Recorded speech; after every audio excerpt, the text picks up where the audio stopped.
Maintenant, on va avancer. Hein. Bon, alors, je reviens à prendre la suite de ce qu'on avait fait la dernière fois. Hein. On a évoqué les grands notables du XIXe siècle. Finalement, j'ai passé beaucoup de temps, mais on va revenir donc au grand 2, le conseiller général républicain, 1970.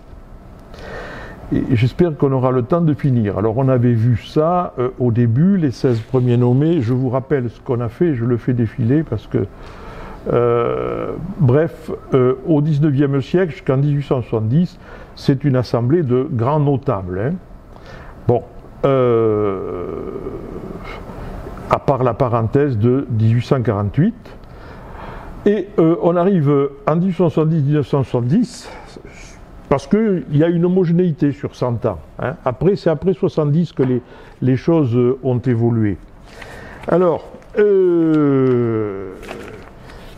j'ai indiqué 70-14, il y a un nouveau contexte politique. Alors, bon, politique, c'est en fait un nouveau contexte général. Je voulais dire par là que on a d'abord un nouveau système politique, que je rappelle, c'est-à-dire la Troisième République se met en place, et on pourrait retenir au moins 3 caractères. C'est le suffrage universel masculin, ça c'est nouveau, il n'y a plus de candidature officielle, etc.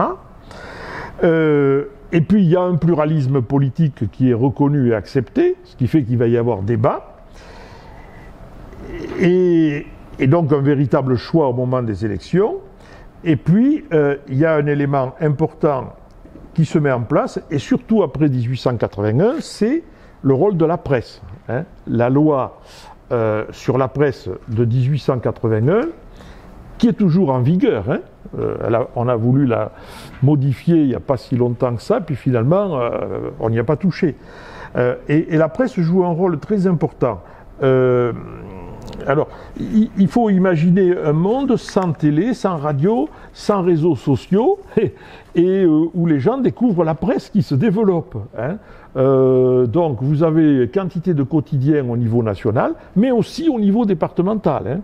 J'avais eu l'occasion l'an dernier d'évoquer ça, hein. Mais entre 1870 et 1914, on a au moins 3 quotidiens dans le département. Bon, plus toute une série d'hebdomadaires qui paraissent, et après aussi des journaux électoraux. C'est-à-dire qu'au moment où il y a une élection, aujourd'hui, on va faire un blog, encore que maintenant c'est démodé, paraît-il, mais bon, on a un moyen d'expression sur les médias aujourd'hui.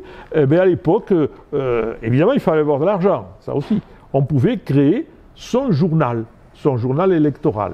Et on en a quantité de titres comme ça dans le département. En gros, il y avait un journal, il y a eu toujours des journaux hostiles au régime républicain. Au début, il y avait le fameux l'Ère Nouvelle, hein, qui était le journal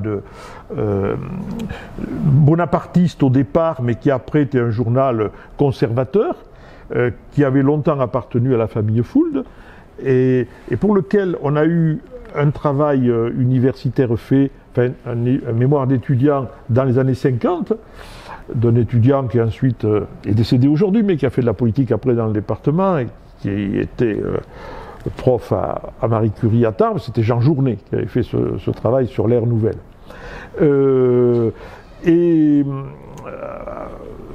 On a eu ensuite d'autres journaux, en particulier il y avait le journal L'Observateur que de Goulard avait fondé, qui était un journal orléaniste au départ, et puis que Michel Alicot avait racheté avec un groupe et qui était devenu un journal modéré, libéral.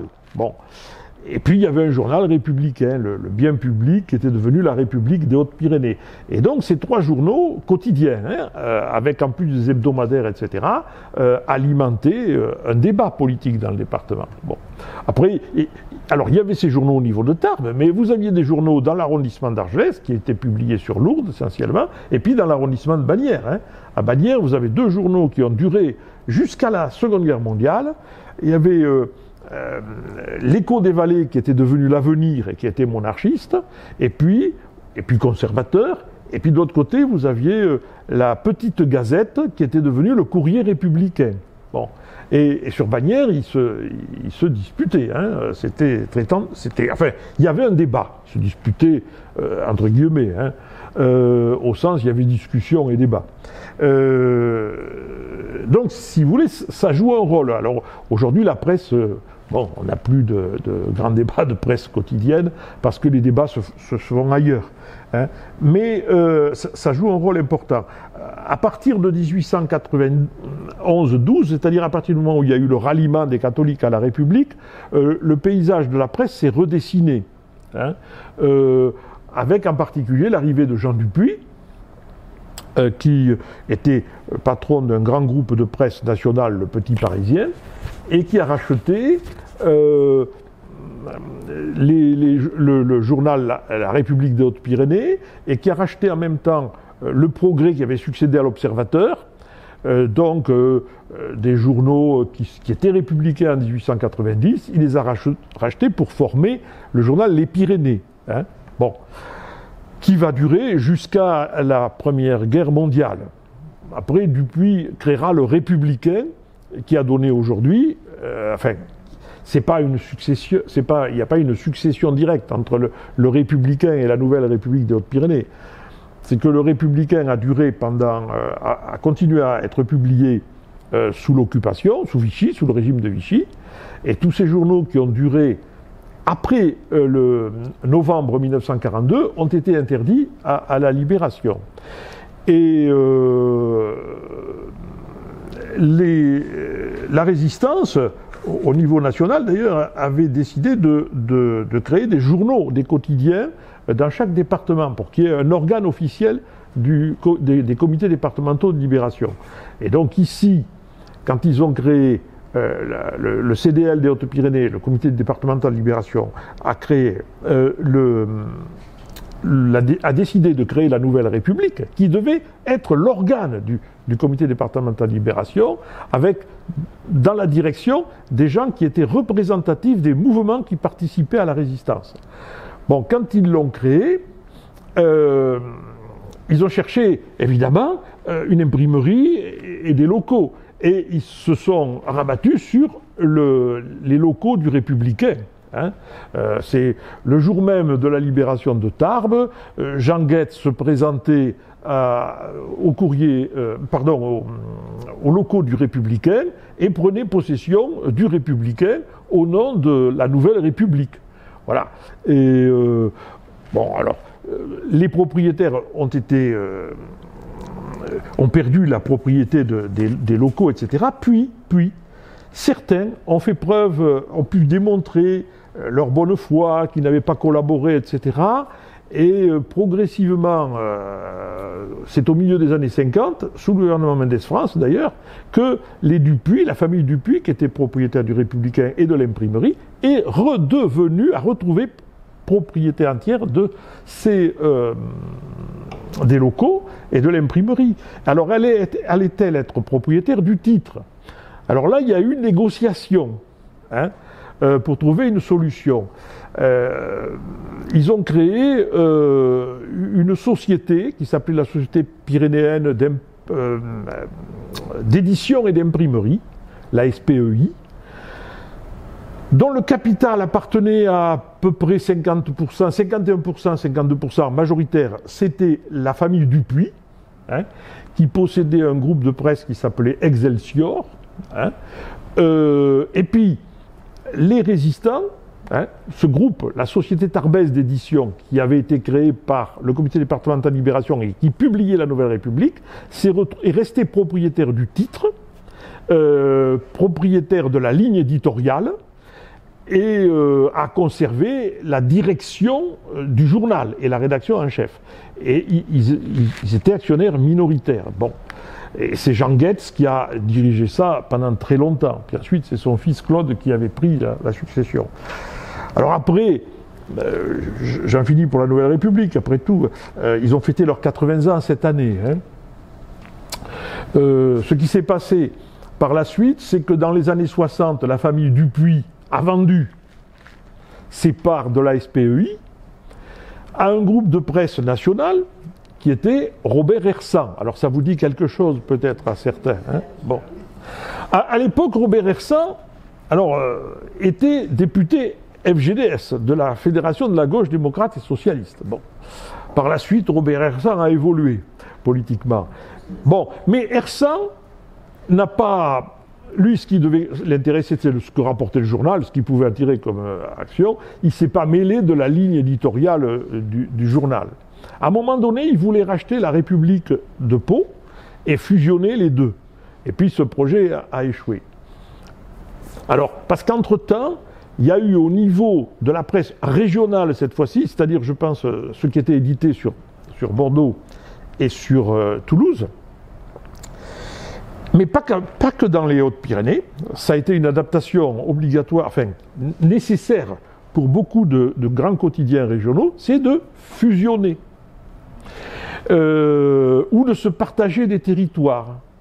Alors, ici, par exemple, dans le Grand Sud-Ouest, la famille Lemoine qui dirigeait Sud-Ouest et la famille Baillet, c'est tout ça, c'est des histoires de famille, qui dirigeait la Dépêche de Toulouse, se sont mis d'accord et les éditions de la Dépêche dans la région Bordeaux-Aquitaine ont disparu. Il y avait une édition dans les Landes et il y avait aussi une édition dans les Pyrénées-Atlantiques. Ces éditions ont disparu et l'édition du Sud-Ouest des Hautes-Pyrénées comme du Gers ont également disparu. Voilà. Alors, chacun s'engageant à reprendre les journalistes qui voulaient rester dans le département, quoi. Voilà. Bon, c'est ce que Jacques Longuet a bâti, qui a vécu ça, parce que lui, il était le responsable de la rédaction de Sud-Ouest dans les Hautes-Pyrénées, et comme il voulait rester dans le département, Côte-Résienne, etc., il a accepté de passer dans le groupe Dépêche. C'était une question d'emploi. Hein. Bon, il restait dans le groupe Dépêche, et lui, il baptise cette signature les accords de Yalta sur Adour. Hein. C'est-à-dire qu'ils se sont partagés, hein, le Sud-Ouest et les lectorats. Bon. Alors après, chacun a essayé par la suite de contrôler ce qui se passait dans sa région. C'est comme ça que la famille Lemoine a racheté Éclair-Pyrénées à Pau et a racheté la République des Pyrénées. Mais Lemoine théorisait, Jean-François Lemoine qui était le PDG, théorisait en disant « Oh là là, nous ne voulons pas faire disparaître les titres parce que des gens ont des habitudes. Donc on va conserver les titres. Hein. Mais on va finir un jour par retrouver la même chose dedans. Mais non, on va conserver les titres pour que les gens gardent leurs habitudes. » Et la famille Baillet a essayé de faire la même chose dans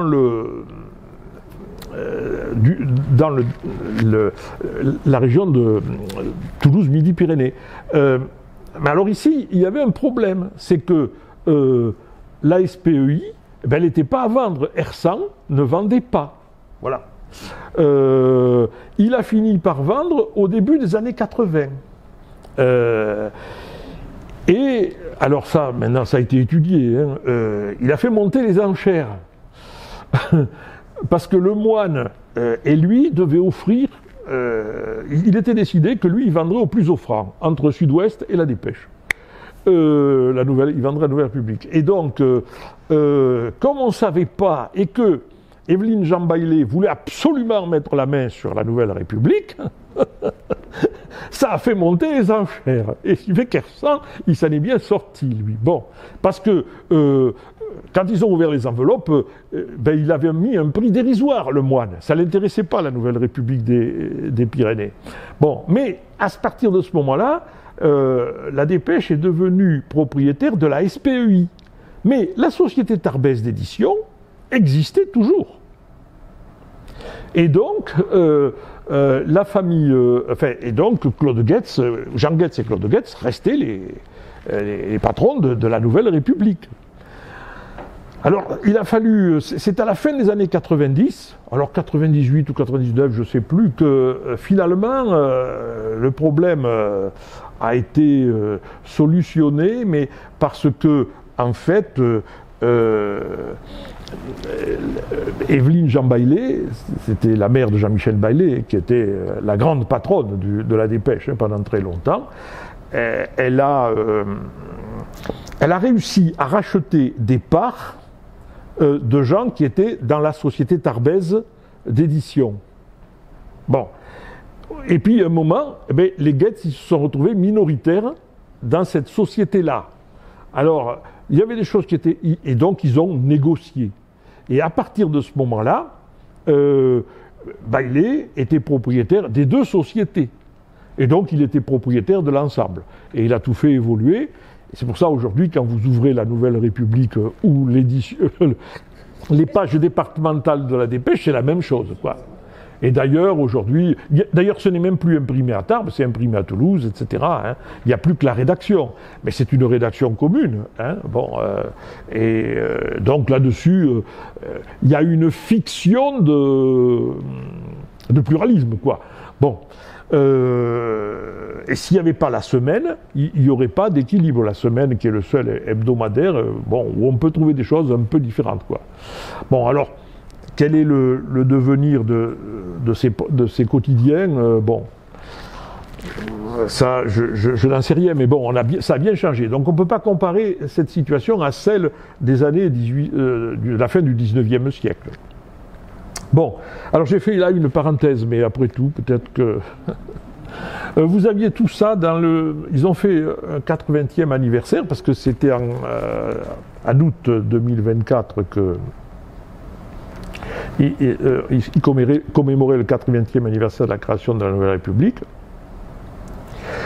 Alors, l'actuel secrétaire de rédaction ou responsable de la rédaction, Arnaud Paul, avait demandé à Soulet de faire, s'il ne pouvait pas lui faire un article là-dessus. Bon, Soulet, la presse, il ne connaît pas, Soulet le sous-traite, me téléphone. Bon, non. Alors, il a fallu faire un article rapidement, et ce n'est passé qu'en novembre. Parce que il fallait que, si j'ai bien compris, mais alors ça c'est entre nous, il fallait quand même que les services qui s'occupent de l'histoire du journal à Toulouse regardent ce qu'on pouvait écrire. Voilà. Et parce qu'il y a toujours eu un conflit entre Jean Getz et Jean Baillet, puis Évelyne Jean Baillet. Il y a toujours ça, la situation a toujours été très conflictuelle. Parce que avant la guerre, Jean Getz était rédacteur en chef adjoint de l'édition départementale de la Dépêche. Et donc, c'est comme ça qu'il s'était fait connaître, et eux, ils auraient pensé, les Baillet, qu'ils auraient ramené la Nouvelle République dans le giron de la Dépêche, ce qui n'a pas été le cas. Et après... il y a eu un autre problème. La Dépêche à la Libération, comme elle avait continué à paraître, la Dépêche de Toulouse, elle a été interdite à la Libération. Il a fallu attendre 2-3 ans pour que le titre réapparaisse. C'était la Dépêche de Toulouse avant, et c'est devenu la Dépêche du Midi. Bon. Mais il y avait deux journaux qui se disputaient les locaux de la rue, les locaux de l'imprimerie où était publiée la Dépêche avant la guerre. Et il y avait La Démocratie, journal qu'avait refondé Jean Baillet, mais il y avait aussi le journal La Victoire qu'avait fondé Pierre Dumas. Je vous invite en passant, pour connaître l'histoire de Pierre Dumas, journaliste intéressant, etc., de voir la biographie que vient de sortir Jean-François Soulet à ce sujet, après avoir trouvé des archives personnelles de Pierre Dumas, ce personnage qui avait été ici aussi dans les Hautes-Pyrénées. Il avait été maire adjoint de Tarbes, et à l'époque il travaillait à la Gironde. Bon, il y a eu des conflits énormes pour recontrôler la presse locale à la Libération. Bon. Voilà, et alors finalement, évidemment, ils n'ont rien touché à ce que j'avais dit sur Jean Getz. Bon, mais quand vous lisez, après il y a toute une série d'articles sur les 80 ans de la Nouvelle. C'est un dossier qui est bien fait. Mais on ne trouve aucune trace de Claude Getz, parmi les complètement disparu de la circulation, ainsi que de Jacques Longuet, complètement disparu de la circulation, parce que Longuet, il est resté très peu de temps à la Dépêche, mais après il avait rejoint la Nouvelle République, qui était plus indépendante du groupe Dépêche. Bon, or ils ont joué un rôle, hein, chacun, tous les deux. Pourquoi les exclure dans l'histoire? Ça, je n'en sais rien. Mais enfin, en tout cas, ils n'étaient pas dans le numéro consacré au 80e anniversaire. Bon, c'est qu'il y a toujours des querelles qui subsistent. Hein. Même si dans le fond ça n'intéresse plus personne, je pense, mais c'est comme ça. Bon, donc la presse joue un rôle important. Hein, elle est lue, quoi. Hein. Après, il ne faut pas oublier que dans le nouveau système politique, qu'est-ce qu'on met en place? L'école publique, gratuite et laïque obligatoire. Donc on apprend à lire et à écrire. Ce qui fait que dans les campagnes, les gens vont lire la dépêche. Et quand on interroge des très vieilles personnes, il y a des gens qui vous disent on lisait la dépêche à la maison et c'était aussi par le journal qu'on apprenait à lire et qu'on s'ouvrait sur l'extérieur. Il ne faut pas oublier le poids donc de tout ça. Alors c'est nouveau comme élément, un nouveau système politique. Après, il y a aussi un deuxième élément dans le nouveau contexte politique, c'est le développement de ce que Gambetta appelait les couches nouvelles, entre guillemets. En particulier, un nouveau notable, surtout en milieu rural. Hein, et le conseiller général, bon, alors pas tout de suite dans les années 1870-80, mais à partir de 1880, on le constate quand on regarde les conseillers généraux du département. Mais ce n'est plus l'héritier d'une famille qui a une propriété, n'est-ce pas, qui lui permet de payer le cens et puis qui lui permettait d'être élu au conseil général. Ce n'est plus un héritier de grands propriétaires. Sa position sociale résulte souvent du mérite personnel lié aux études et au travail. Hein, bon. Et le prototype du notable lié à ces couches nouvelles, c'est le médecin. Hein, c'est le médecin. Et donc, on va lui faire confiance au médecin, pour diverses raisons, mais alors que sous la monarchie censitaire, j'avais dit et on avait vu que les médecins, ils étaient très peu représentés au Conseil général parce que s'ils n'avaient pas un héritage familial qui leur permettait de payer un cens, etc., ils n'avaient pas assez cumulé de revenus, surtout au début de leur carrière, pour pouvoir être électeurs censitaires. Donc ils ne pouvaient pas voter, ils pouvaient pas, et ils n'avaient pas le rôle qu'ils ont eu après. Et il va y avoir progressivement une revanche du médecin. Bon. Alors, ça rejoint ça, les couches nouvelles, l'idée que par l'école, par l'instruction, on peut progresser. Hein, bon, et les instituteurs martèlent ça. Et donc, tout ça, c'est à prendre en compte. Alors, voyons, oui. On va avoir un nouveau profil de conseiller général et de notable. Les anciens profils vont progressivement disparaître. Bon, on a toujours jusqu'à la guerre de 14, même un peu après, hein, un noyau de grands propriétaires fonciers. Mais ce noyau de grands propriétaires fonciers, il va diminuer.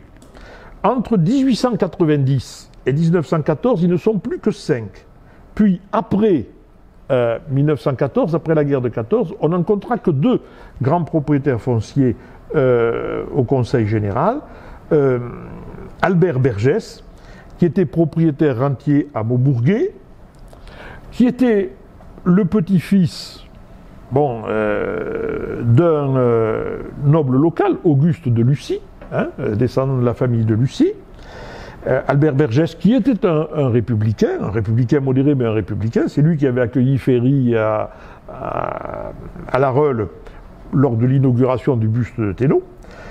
Et puis un autre qui va durer jusqu'à la Seconde Guerre mondiale, qui est Jean Mare, qui était grand propriétaire, mais aussi ancien magistrat, et qui avait un domaine à Marseillan, Hein. Bon, il y a cette grande maison, ce manoir qu'on voit à Marcian, lui, il en était propriétaire. Après, je ne sais pas qui en est propriétaire aujourd'hui, etc. Mais Jean Mars était un personnage influent dans le département. Après la guerre, mais bien après quand même, à partir des années, dans les années 50, le dernier grand propriétaire foncier qu'on aura dans le département, c'était Étienne Achille-Fould. Hein, bon. Parce que non seulement il y avait la propriété de l'Oléac de Batte, mais il y avait ensuite des parts dans tout l'héritage des propriétés d'Armand Achille. Dans le Médoc, en Normandie, enfin, bref. Pour les magistrats, c'est la même chose. On avait beaucoup de magistrats jusque dans les années 1880, et après leur nombre diminue, et on en aura quand même 3-4 qui vont se maintenir jusqu'en 1940. Et ils occupent des fonctions importantes. Par exemple, Louis Tapie, qui a été président du Conseil général dans les années 1880, et qui a été conseiller général d'Arreau, était un ancien magistrat, ancien président de tribunal. Enfin, dernière catégorie qui était les anciens profils et qui disparaissent, ce sont les militaires qui disparaissent. Parce qu'on a eu les militaires au Conseil général. Le dernier, ça a été le général Desfils dans les années 1880-90. Le général Desfils qui habitait Orgues et qui avait été sénateur, et qui avait, à la fin de sa carrière, dirigé l'école spéciale militaire de Saint-Cyr. Bon. Donc ça, c'était les profils qu'on trouvait au XIXe siècle. Tout au long de cette période, 1870-1970, on a surtout des professions libérales. Hein. Alors, quand on fait le total statistiquement, à peu près sur 26 sièges, il y a toujours 17-18 professions libérales. Ce qui fait quand même la majorité. Bon, en 1904, ils n'étaient que 14, mais ils ont monté jusqu'à 19 en 1900. Bon, mais la moyenne, c'est autour de 17-18.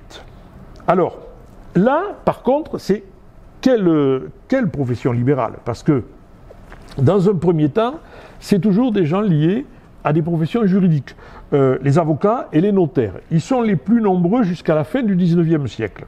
Hein, ils sont à peu près une dizaine, 10 à 12 sur 26, jusqu'en 1900. Il y avait 7 notaires au Conseil général entre 1880 et 1900.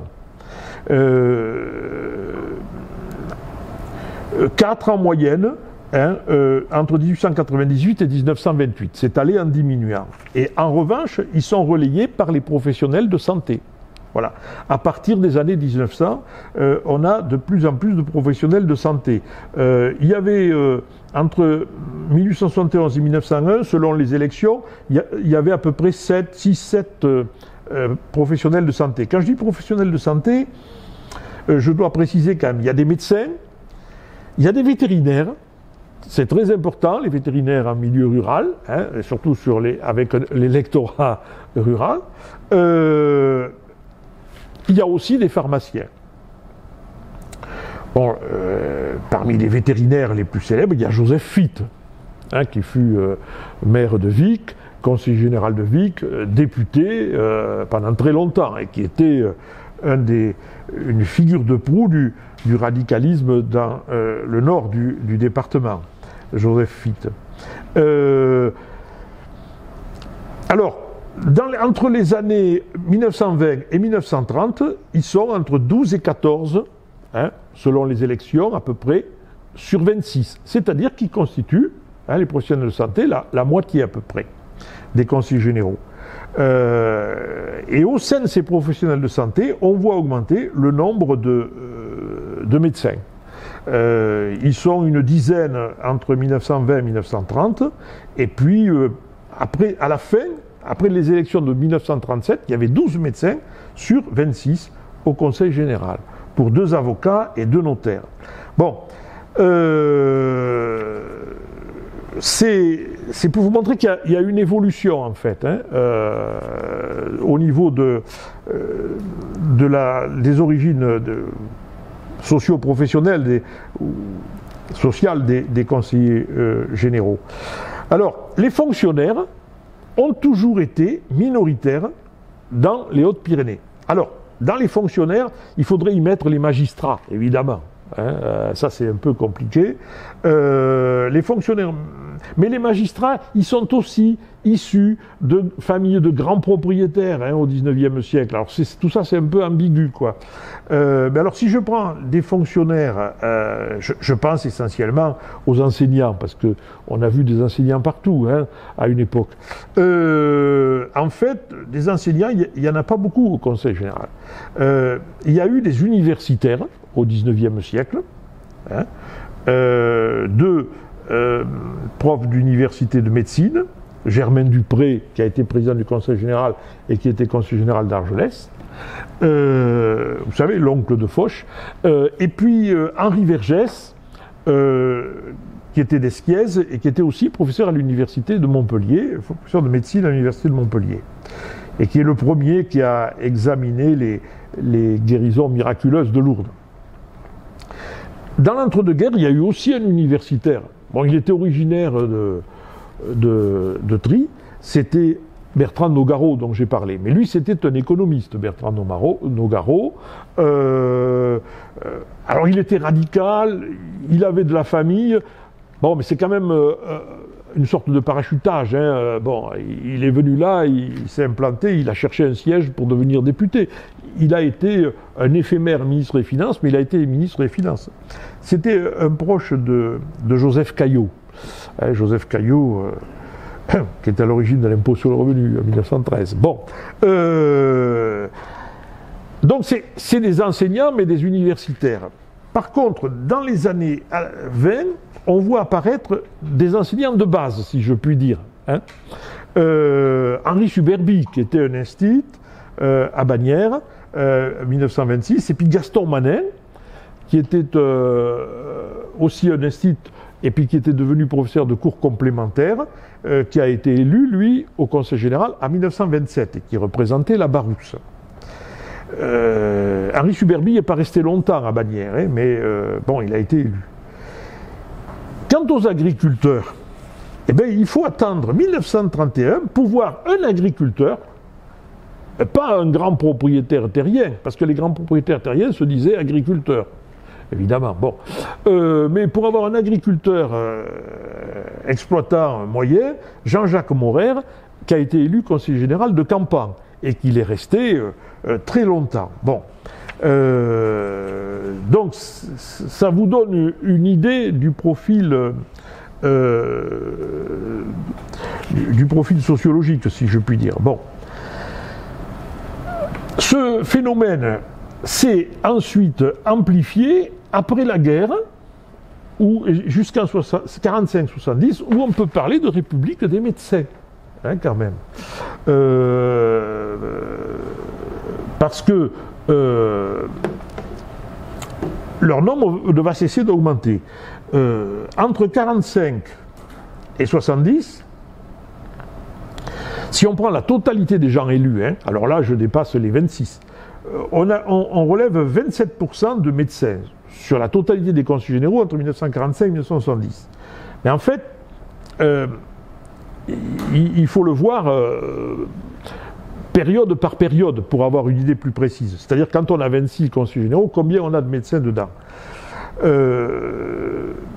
Par exemple, après une élection entre 1955 et 1970, après les élections, oui, les différentes élections, entre 1955 et 1970, les médecins oscillent entre 11 et 13, c'est-à-dire entre 42 et 50% du Conseil général. En 1955, ils sont 42%, en 58, 50%, en 61, 48%, et puis dans les années 60, à partir de 64, 67, ils sont 42, 45%. Donc, c'est vraiment on a affaire à donc une prépondérance de cette catégorie sociale. Alors, et je voudrais dire aussi que c'est eux qui ont la plus grande longévité. Sur les 14 élus qui ont été élus entre 18 et 25 ans, qui ont eu des mandats entre 18 et 25 ans de mandat, eh bien on compte sur les 14, 9 médecins. Hein, c'est donc eux qui ont le plus duré, surtout en milieu rural. Bon. Alors, ça crée quelque chose d'amusant parce que, Longuet, alors je me réfère souvent à Longuet parce que, d'abord, ça a été peut-être le seul journaliste des années 60 jusqu'à sa mort à faire des articles d'histoire locale, à fréquenter les archives, on le voyait aux archives, à fréquenter les milieux d'historiens, à écrire des bouquins avec des gens qui n'avaient pas son opinion, parce qu'il a écrit un passeport pour la Bigorre avec Christian Crabot, qui était d'opinion politique, parce que il était engagé, Jacques Longuet, politiquement par ailleurs, mais il avait travaillé avec Christian Crabot, et c'était un personnage qui sentait des choses, même si après, dans ses analyses, on pouvait très bien ne pas être d'accord avec lui. Et il a publié, alors, quelque chose de... qui est à lire. Alors, parfois, il faut lire en essayant d'aller vérifier, mais d'autres fois, on peut le prendre... Ce sont les chroniques de Bigorre. Il a publié, en gros, des souvenirs, sur toute la période où il a été correspondant local dans les Hautes-Pyrénées. Et donc, il y a une foule de choses là. Et en particulier, pendant longtemps, pour la Nouvelle République, c'était lui qui faisait le compte-rendu des séances du Conseil général. Donc, il a observé tout ça. Et il entretenait des relations amicales avec tout le monde. Et alors, il raconte très bien dans ses chroniques que tous ces médecins-là, des années 60, ils avaient fait leurs études secondaires à l'époque où le latin était obligatoire dans les études secondaires. Le latin et le grec. C'est pas grave. Et alors, jusqu'en 1932, je vous signale que jusqu'en 1932, alors il faudra expliquer, mais on va y réfléchir pour l'an prochain, le système scolaire, le système primaire et le système secondaire étaient deux systèmes bien séparés. Quand vous rentriez en sixième, vous rentriez donc dans le système secondaire et le latin était obligatoire jusqu'en 1932. Voilà. Quand en 1932, le gouvernement Herriot, qui lui était un agrégé de lettres classiques d'ailleurs, avait décidé de rendre le latin facultatif, de supprimer l'obligation et qui créait une série moderne à côté. D'ailleurs, il y avait eu j'ai retrouvé des discours de sénateurs qui disaient au Sénat, vous vous rendez compte, si on n'apprend plus, si on n'est plus capable de lire Thucydide, donc Périclès, dans le texte grec, mais que va devenir notre démocratie ? On va avoir affaire à des incultes. Et il s'adresse à des sénateurs qui tous parlent latin, ou qui le comprennent, qui l'ont étudié. Et là, et c'est là, en 1932, que ça a été remplacé par l'examen d'entrée. Parce que la question a été, oui, mais est-ce que tout le monde va venir dans le secondaire ? Donc il faut quand même une barrière. On veut bien prendre des gens de classe populaire, mais à condition qu'ils aient le niveau. D'où on crée l'examen d'entrée en sixième, qui sautera à la fin des années 50. Il faut voir ça. Alors, tous ces gens-là, ils ont fait du latin et du grec. Et alors, Longuet raconte qu'il y avait en particulier ces anciens médecins, les citations latines, ou grecques, il y en avait partout dans les débats du Conseil général. Et on les retrouve dans les délibérations. Alors, il y avait Maurice Ducru qui était vétérinaire à Maubourguet et qui était conseiller général de Maubourguet. Il se faisait un mazin plaisir à toujours conclure ou ponctuer ses interventions d'une citation. Alors Longuet, il notait ça après dans ses comptes rendus, puis il dit, quand il voulait faire rire, il citait Aristophane, et quand il voulait être sérieux, alors on parlait d'Échille, il venait sur Cicéron, bref, c'était ça. Et Quand avec Jean-François Soulet, quand il y a eu les radios libres, après 81, 82, 3, on avait fait une émission qui s'appelait Voyage. On a interrogé beaucoup d'hommes politiques. Et quand on a interrogé le fils de Maurice Ducru, Jean Ducru, qui lui avait succédé, qui était conseiller général aussi de Montbourguet, il nous a dit, moi, la politique, bon, j'y suis venu parce que j'ai succédé à mon père, j'avais pas l'intention, etc. Mais bon, ici, il fallait que je prenne la relève, il était vétérinaire lui aussi et tout. Et donc, mon père, oui, il parlait politique, il était imprégné de politique jusqu'au bout des ongles, mais pas moi. Et il nous dit, par contre, si vous voulez, moi j'étais mieux la littérature, et lui, il s'est mis à nous parler de Tite-Live, d'auteurs latins, etc. Bon, c'était les derniers de cette génération, quoi. Et Longuet citait aussi un autre médecin qu'il connaissait mieux, qui était le docteur Pérus d'Argelès, et il disait, mais lui était capable de me parler de Tacite dans le texte. Et c'est vrai que, moi j'avais fait, ça avait été le médecin de la famille dans le canton, bon alors, un jour, mais après il était parti à Cauterets, et médecin thermal, et donc il soignait plus gens dans le canton d'Argelès, Pérus, à la fin des années 50. Néanmoins, il connaissait tout le monde, et un jour, moi je prenais l'essence dans une station-service, je ne l'avais pas vu, et dans une revue locale, j'avais voulu faire un peu d'histoire politique, il n'était pas d'accord, il est venu m'engueuler, et puis on résistait pas, hein. D'abord on avait droit à une soufflante, après on discutait, et puis après, il se met à me parler latin, en me disant « tu connais pas, oh tu connais rien », voilà, bon, alors c'était terminé. Bon, mais c'était une génération, quoi, voilà. Ça a le côté assez amusant.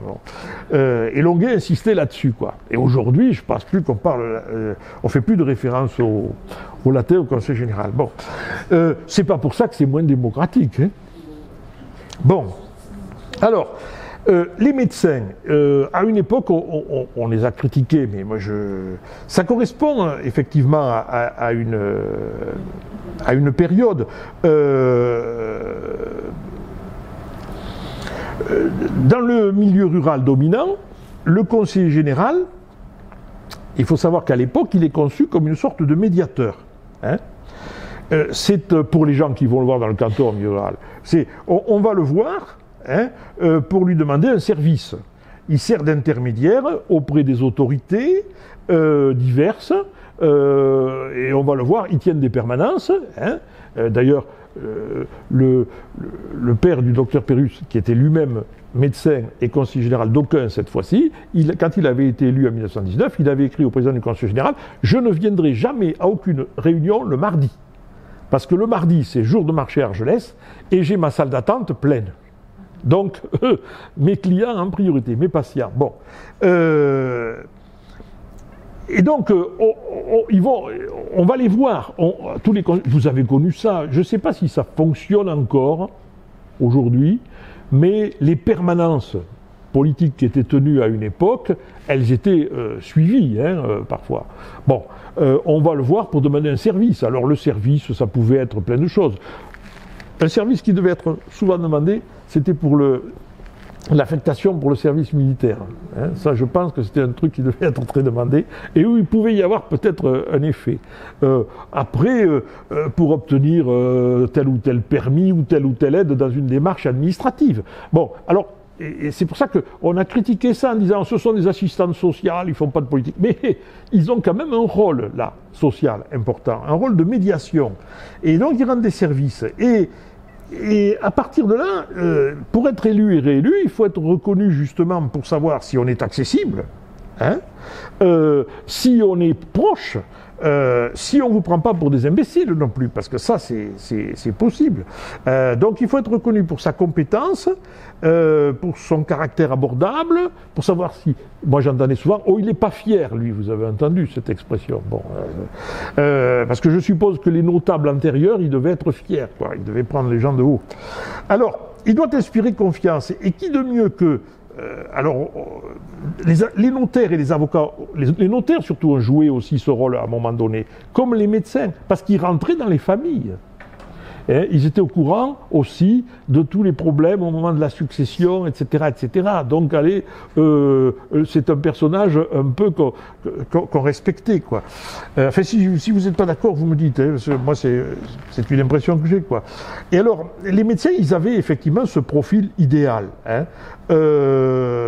Et à partir de là, est-ce que la patientèle, la clientèle professionnelle se transforme pas en clientèle politique? Hein, on peut le penser, en clientèle électorale, pardon, pas politique mais électorale. Et ils permettent de rassembler des suffrages qui viennent de milieux différents, quoi. Hein, je repense toujours au conseil général, comme c'est celui de mon canton et qu'il est resté pendant 30 ans, c'était un exemple, mais après j'en avais vu d'autres aussi qu'on avait interrogés avec Soulet. Quand il connaissait quand même le milieu dans lequel il vivait. Bon, moi, en discutant avec d'autres médecins qui ont été conseillers généraux, ils nous racontaient, âgés, hein, très âgés, qu'ils avaient vu quand même pas mal de misère. Ils rentraient dans les familles et ils voyaient l'état des fermes, l'état du confort, etc. Bon, et après, moi, en relisant leurs démarches ou leurs vœux et leurs demandes au Conseil général, on voyait qu'ils se souciaient de ces questions-là, hein, sur le plan social. On avait interrogé notamment à l'époque avec Jean-François Soulet René Billère. Bon, c'était en 83. Et il nous racontait sa première candidature à une élection législative en 1936, au moment du Front populaire. Il était candidat du Front populaire. Il avait été battu par Armage Kilfoul. Et alors lui, qu'est-ce qu'il était avant? Il avait été, bon bien sûr, dans sa jeunesse, il avait vécu à Gers, il connaissait les milieux paysans, sa mère était institutrice, elle avait été institutrice à Serres, en Lavedan, il connaissait ces gens-là, mais après, il avait été étudiant, il avait fait normal sup, il fréquentait des milieux tout à fait différents. Et lors de cette élection, il avait été conduit sur le terrain et c'était aussi un des rôles des conseillers généraux, par les conseillers généraux du coin, hein, qui servaient de relais aussi.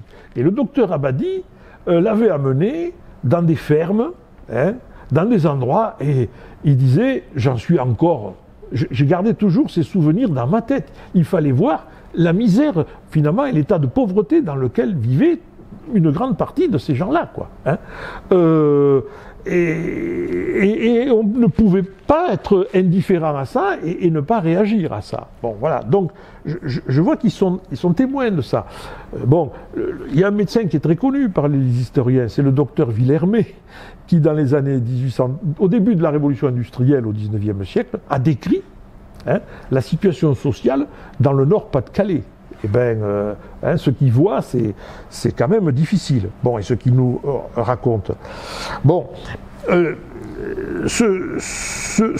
type comme le conseiller général d'Argès à l'époque, il voyait qui? Il voyait la bourgeoisie argelésienne, certainement, mais il voyait aussi les paysans du coin, donc le milieu rural, mais il voyait aussi le monde ouvrier qu'il y avait à Pierrefitte. Hein, donc, il avait quand même un panel social assez étendu. Et si je parlais de lui, c'est parce que ça a été un cas. Il a toujours été élu entre 1949 et il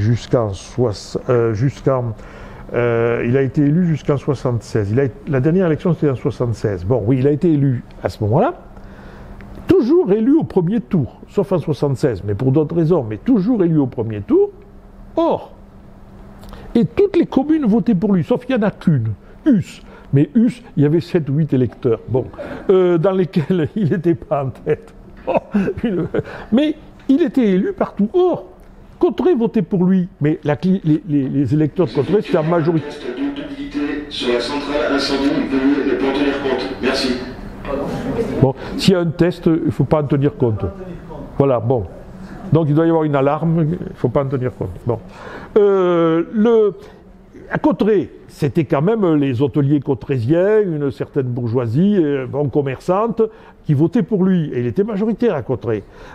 Bon, à Argelès, il avait aussi une majorité, le milieu rural votait pour lui, mais à Pierrefitte, sous l'Homme, où il y avait un noyau communiste, hein, très important, eh bien, il votait pour lui aussi. Et au premier tour. Voilà.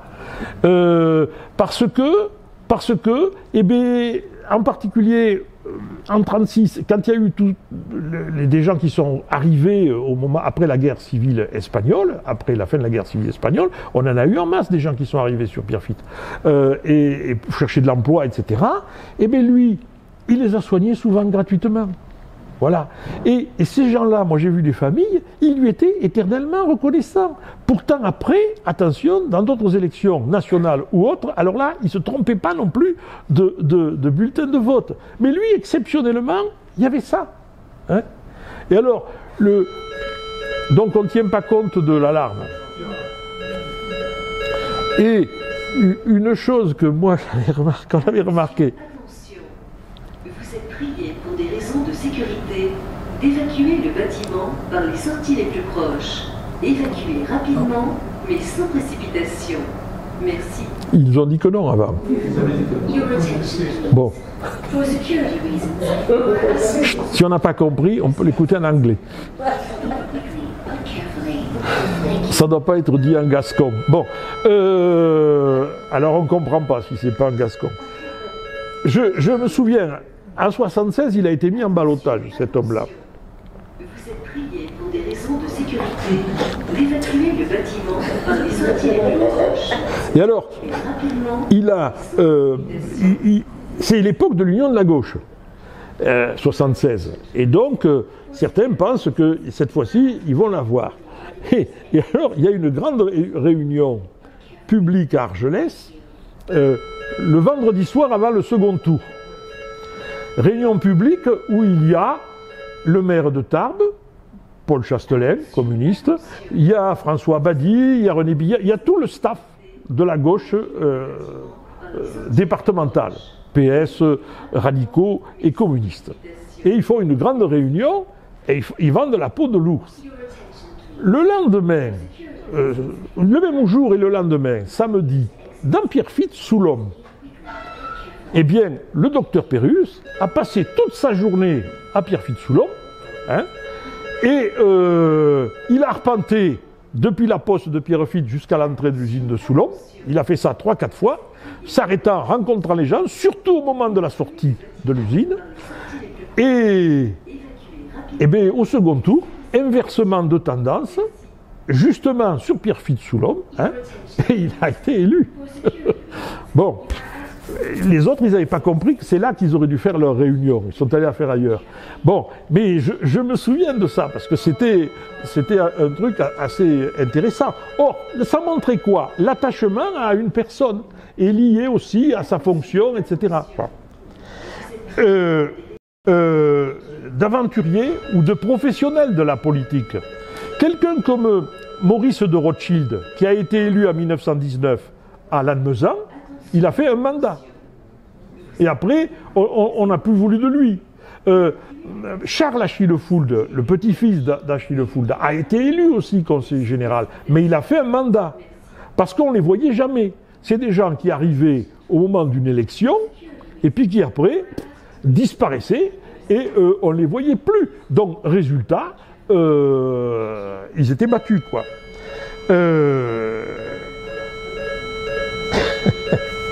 On a un exemple à ce sujet aussi, c'est l'élection du docteur Bleuler à Lannemezan en 1967. Après le décès de Paul Baradjin en 1967, il y a eu une élection. Alors est-ce que c'était pas une élection partielle, c'était normalement, je pense qu'il n'était pas renouvelable, ou il était renouvelable en 67, en tout cas, parce qu'il y avait une élection normale, générale, qui était prévue, et puis, il faut que je regarde les dates, et puis, Baradjin est décédé à ce moment-là. Bon. Il y avait une élection cantonale prévue sur Lannemezan, 8 jours après les élections législatives nationales de 1967. Aux élections législatives, dans la circonscription Bagnères-Lannemezan, René Billère est réélu député au second tour. Et il a un nombre de voix important dans le canton de Lannemezan. Bon. Et donc, il est candidat aussi à la succession de Baradjin 8 jours après. Hein? Et là, il perd le nombre. Il ne retrouve pas le nombre de voix qu'il avait eu aux élections générales. Et c'est Bleuler qui est élu. Hein? Bon. Alors, Baradjin, il avait sa clientèle professionnelle. Qu'est-ce qui se passe là? Baradjin, il avait sa clientèle professionnelle qui votait pour lui. Et Billère, c'était qui? Il apparaissait justement comme l'aventurier qui allait arriver, hein, ou le professionnel qui venait chercher un siège. Et tout le monde n'était pas dupe, parce que derrière ça, il y avait une autre intention derrière la tête de Billère, c'est que Baradjin était président du Conseil général. Par conséquent, en remplaçant Baradjin au Conseil général, lui, il pouvait prétendre, n'est-ce pas, à la présidence du Conseil général. Bon, et bien ça, les Lannemezanais n'en ont pas voulu. Donc on a cet exemple-là, hein, vous voyez aussi. Dans les campagnes, Conseil général, on se méfie, mais il faut qu'on ait affaire à quelqu'un dans lequel on fasse confiance, et puis quelqu'un qui n'apparaisse pas comme venant acheter vos voix, etc. Voilà. Alors, ces médecins, ils ont joué un rôle important, hein, dans le département, et on en a eu près de 50% à un moment donné au Conseil général. Bon, alors, le temps tourne, et puis on est perturbé. Voilà donc ce que je voulais dire des notables républicains. Voilà quelques exemples. Je vous l'avais montré ces photos la dernière fois. Elles ne sont pas très nettes, c'est dommage parce que ça a pixelisé. Mais la première, c'est une photo d'Alix. Vous la retrouverez si vous regardez l'excellent ouvrage, le dictionnaire des conseils généraux du département qu'avait dirigé Jean-François Lenaille. C'est une photo d'Alix où on voit un concours agricole à Bagnères. Et là, sur les numéros correspondent à des conseillers généraux de l'époque. Il ne fallait pas manquer en 1930 un concours agricole. Et alors l'autre photo, elle est bien parce que je vous l'ai présenté la dernière fois rapidement, c'est une photo prise par Jacques Longuet. Alors là aussi, il a quantité de photos, Jacques Longuet. Après sa mort, sa veuve avait légué toutes ces photos qui étaient de caractère, photos faites pour la Nouvelle République et pour Sud-Ouest auparavant. Elles sont aux archives municipales. Hein, et elles sont en ligne, elles sont numérisées. Le problème, c'est qu'elles ne sont pas légendées. Alors, il faudrait, bien sûr, c'est dans l'air, mais personne ne prend l'initiative. Il faudrait pouvoir mettre des légendes et des noms sur des visages tant qu'il y a encore des gens en vie, parce que bientôt, on ne saura plus qui c'était, quoi. Alors vous avez personne signant un décret ou un papier officiel. Et on voit le préfet Dominé, qu'on reconnaît, qui est un préfet qui ne voulait pas quitter les Hautes-Pyrénées d'ailleurs. C'est un préfet qui a introduit le Madiran comme apéritif à la préfecture dans les années 80. Ici, on voit un repas après l'Assemblée générale du Crédit Agricole. Et dans l'ordre, vous voyez le docteur Joseph Davered, qui était conseiller général de Pauillastruc, le docteur Pierre Despouey, qui était conseiller général de Castelnau-Rivière-Basse, et Jean-Jacques Morer, qui a été longtemps le seul et le premier agriculteur, qui était conseiller général de Campan, mais le seul conseiller général agriculteur. La photo, elle est intéressante parce qu'il y a un parallélisme entre les mouvements de Fourchette, une symétrie entre le docteur Davered et Jean-Jacques Morer, qui montre bien quelle était l'importance du repas, etc., quoi. Hein,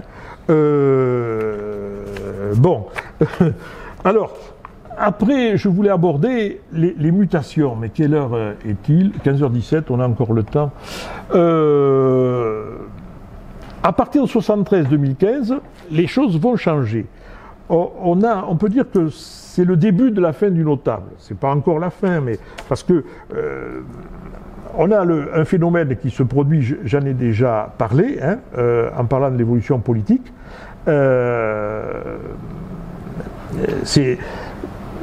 Les années 70, c'est une période de transition, parce que les choses ne changent pas au 1er janvier 73, non. C'est une période de transition, car on a encore de vieux notables républicains pour toute la décennie 70-80, je pense à Pérus, à Le Breton, à Cazot et à d'autres. Mais on a aussi de nouveaux élus, et c'est lié à la création de nouveaux cantons. Quand on a coupé Tarbes, les 2 cantons de Tarbes, on les a coupés en 5 cantons intramuros à Tarbes, Tarbes 1 à Tarbes 5, plus Aurillac et Séméac. Et après, Aurillac et Séméac ont été également redivisés en 2 cantons, hein, Laloubert et Bordères-sur-Échez. Donc ce qui fait qu'on a beaucoup plus de cantons urbains. Et alors, ça va être la fin, ça, du vieux notable rural. Et on va avoir une différenciation plus nette entre les conseillers généraux ruraux et les conseillers généraux urbains. Bon, on est passé entre le début 73 et l'année 82, on est passé de 26 à 34 cantons. Bon, ce qui fait quand même un changement. Alors, les notables de type ancien ont disparu, ont diminué.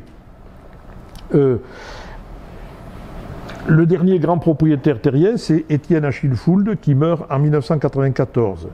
Le dernier magistrat, pourtant, fut une époque où le Conseil général était peuplé avec beaucoup de magistrats au XIXe siècle, c'est Henri Bazus, qui était conseiller général de Tournaille et qui a arrêté en 1982. Le nombre de médecins a diminué également, alors que dans les années 60, on a vu qu'ils constituaient 50% des conseillers généraux. En 1992, ils étaient encore 7, mais en 2008, il n'était plus que 2. Et aujourd'hui, il n'y a plus que 2 médecins, hein, au Conseil général. Bon. Alors ensuite, alors on a quand même quelques parlementaires qui ont siégé. Hein, ça aussi, je pense à François Badi, à Jean Glavany ou à Philippe Douste-Blazy. Bon.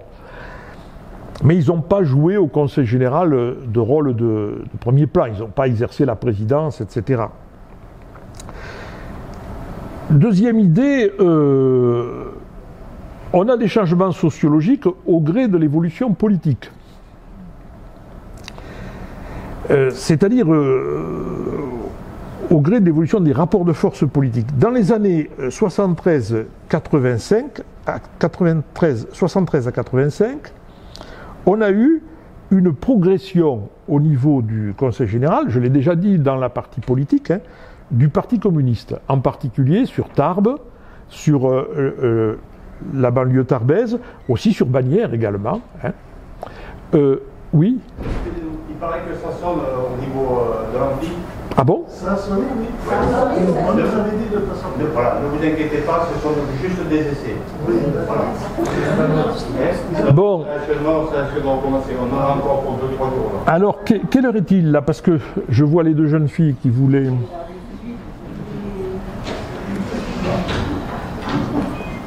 15h20. Si vous voulez venir là, hein, je vais vous présenter, puis je termine ça et puis je vous laisserai la parole alors, parce qu'il y a 2 jeunes filles qui sont étudiantes ici et qui souhaiteraient s'adresser à vous. Alors, moi j'ai accepté, puis on finira la prochaine fois, mais... donc, avec le PC, on va avoir, parmi les catégories professionnelles qui sont rentrées au Conseil général, on va avoir des cheminots. Je pense à Jean Vieux, à Roger Paul, hein, le père de Christian Paul, des arsenalistes, Claude Dugue ou Paul Chastelin, des agents des PTT, des salariés du privé, des instituts aussi, hein, Yvan Soutès par exemple, ou Raymond Erassaré lui-même, qui était institut aussi. Voilà. Alors évidemment, je précise tout de suite, c'est vrai que beaucoup de ces gens-là, quelques-uns d'entre eux, plutôt pas beaucoup, étaient permanents du parti aussi. Hein, ils avaient des fonctions politiques, ils étaient permanents. Mais leur formation, leur origine sociale, etc., ben ça ne change pas. Hein. Donc, on a une évolution. Et ça dure des années 73 jusqu'aux années 85.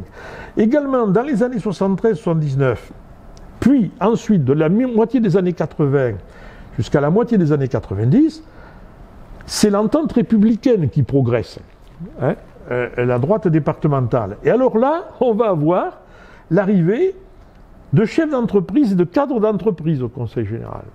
Hein, ils étaient 4 en 73, et puis ils arriveront jusqu'à 7-8, oui, en 1992. C'est quand même un nombre important. Là, par exemple, je signale qu'il y a 4 anciens présidents de la Chambre de commerce et d'industrie qui ont été conseillers généraux aussi. Hein. Urbain Cazot. Bon, mais Urbain Cazot, c'était particulier. Il a été président de la Chambre de commerce jusqu'au début des années 60.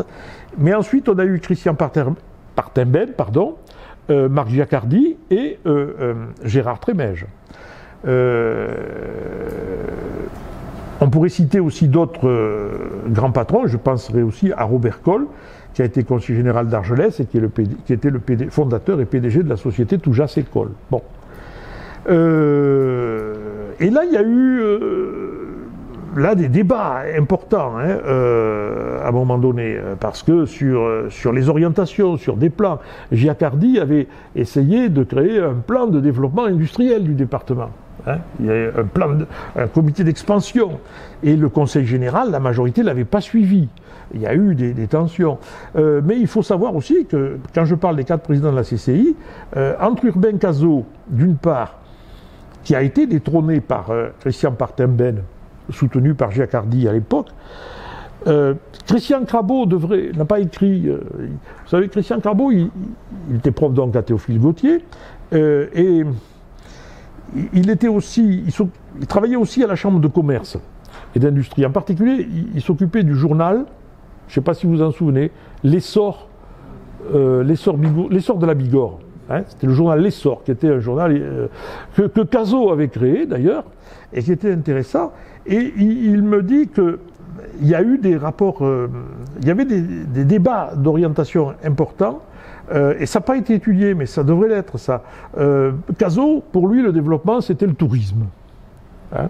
Bon, lui, il était maire de Barège, conseiller général de Barège, il voyait le ski, etc. Bon, il croyait beaucoup à ça. Par contre, quelqu'un comme Giacardi défendait le tissu industriel et pensait qu'il fallait aussi songer au tissu industriel. Il avait plus des préoccupations, disons, Tarbèze, hein, et du Piémont. Et ça n'a pas été étudié. Bon, il y a plein de choses qui n'ont pas été étudiées. Hein. Ils avaient lancé, au milieu des années 60, c'était Paul Boiry qui avait mené le projet, qui était maire de Tarbes, le projet Talouba. Vous avez entendu parler du projet Talouba? Si. Les anciens collègues, oui. Mais je ne sais pas si... C'était l'idée, dans les années 60, hein, d'une fusion, d'une sorte de syndicat intercommunal, de préfusion de Tarbes, Lourdes et Bagnères. Donc, ils prévoyaient déjà, hein, ils avaient pensé déjà à une sorte de grosse communauté d'agglomération entre les 3 villes. Bon. Parce que tout ça, c'était une époque aussi où il y avait une grosse discussion sur la création des pays de l'Adour, d'une région pays de l'Adour. Hein. Il y avait un mouvement, j'oublie le nom, mais je sais que Louis Laspal et Crabeau s'étaient engagés beaucoup là-dedans, pour défendre l'idée d'une région des pays de l'Adour. Et à ce moment-là, il fallait penser à renforcer le pôle Bigorre, parce que si on crée une région pays de l'Adour, la peur c'est que ce soit Pau qui nous domine. Donc il fallait renforcer le pôle tarbais. Alors tous ces débats, on en trouve trace, hein, dans les délibérations du Conseil général. Mais ce n'est pas étudié, c'est dommage, il faudra le faire. Donc vous voyez, il y a eu une dynamique avec les chefs d'entreprise. Le monde agricole, il a été toujours représenté par des grands propriétaires au XIXe siècle, je l'ai dit, puis par des agriculteurs, avec Jean-Jacques Morer le premier, mais il y en a eu d'autres. Il y a eu Antoine Corrège, après, il y a eu Marcel Castaille, que vous avez peut-être connu, de Trie, qui ne conduisait pas et qui venait au conseil général en mobilette. Bon, mais, sauf quand il faisait mauvais, on lui envoyait une voiture. Paul Despois, c'était pareil d'ailleurs. Il y en a eu des plus jeunes, je pense à M. Cazenave, qui est mort en 1998 et qui était quelqu'un qui avait été très engagé aussi dans le mouvement agricole. Et puis il y avait aussi beaucoup de professionnels liés au monde agricole, en particulier les vétérinaires. Hein.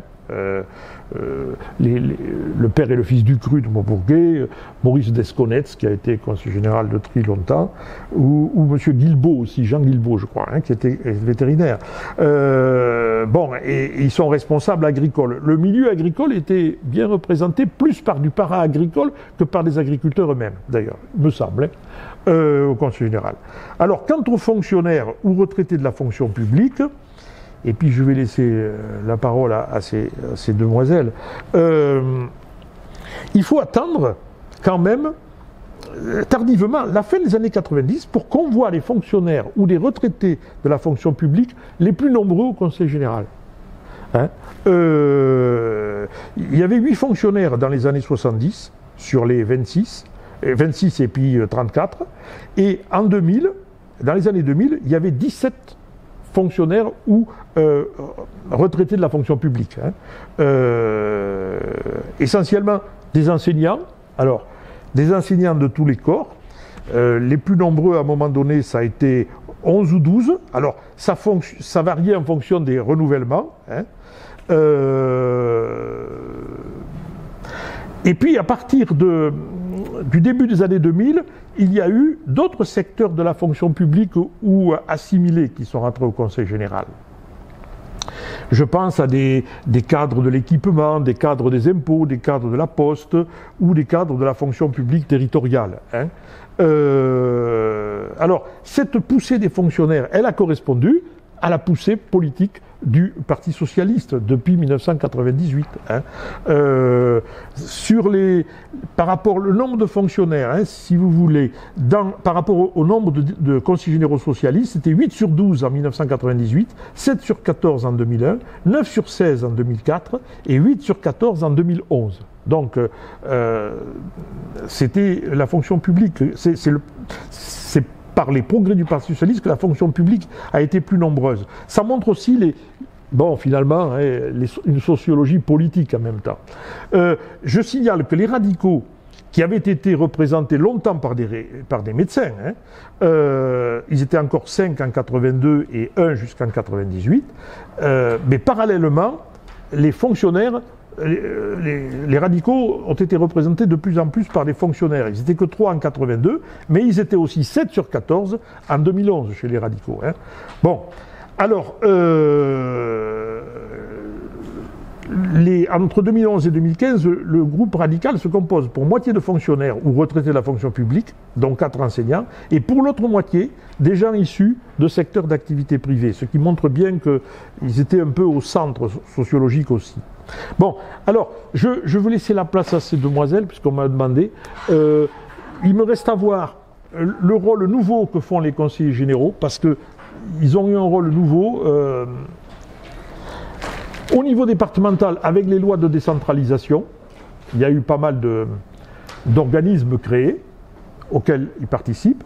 Et puis ensuite, la différence entre le conseil général urbain et le conseil général rural. Parce que dans les cantons, ils ont joué un rôle important à travers les CIVOM, etc.